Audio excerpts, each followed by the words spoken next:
let's start, if we could, with your references to Greenland and Panama Canal. So what, can you assure the world that as you try to get control of these areas, you are not going to use military or economic coercion? No. And can you tell us a little bit about what your plan is? Are you going to negotiate a new treaty? Are you going to ask the Canadians to hold the vote? What is the strategy? I can't assure you. You're talking about Panama and Greenland. No, I can't assure you on either of those two. But I can say this.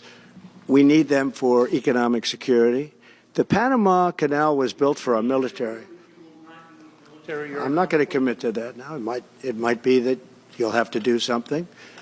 Look, the Panama Canal is vital to our country. We need Greenland for national security purposes. I've been told that for a long time, long before I even ran. I mean, people have been talking about it for a long time. You have approximately 45,000 people there. People really don't even know if Denmark has any legal right to it. But if they do, they should give it up because we need it for national security. That's for the free world. Sounds nutty as hell, but he's dead serious. In fact, Trump sent his son, Donald Trump Jr., to Greenland to stomp around and campaign for annexation.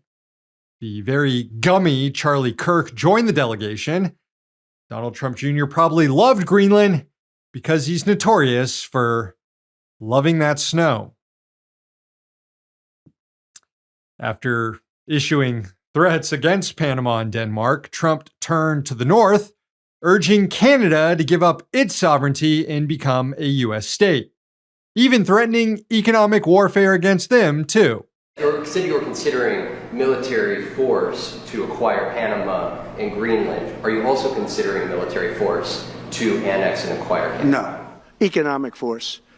Because Canada and the United States, that would really be something. You get rid of that artificially drawn line, and you take a look at what that looks like, and it would also be much better for national security. Don't forget, we basically protect Canada. Yeah, it's a great deal. The U.S. gets a 51st state, and Canada gets a crummier healthcare system and school shootings. Who wouldn't go for that? Actually, if Canada did become a 51st state, good chance it would shift politics in the U.S. to the left and dilute Republicans' core constituencies, so sure, go for it, dude.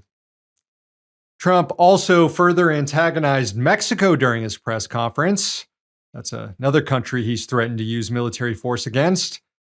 President-elect said he would soon be renaming the Gulf of Mexico. We're going to be changing the name of the Gulf of Mexico to the Gulf of America, which has a beautiful ring that covers a lot of territory. The Gulf of America, what a beautiful name. Sounds like crap, actually. Right afterward, Rep. Marjorie Taylor Greene announced that she introduced a bill to begin the formal process to rename the Gulf, which would be carried out by an agency known as the Board of Geographic Names. Even if the board follows through on it, it doesn't bind other countries or even other states to honor the name change. Trump's threats around the world aren't just disturbing, they're extremely stupid too.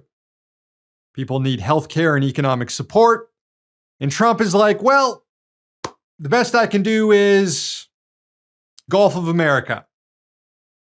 How does that work?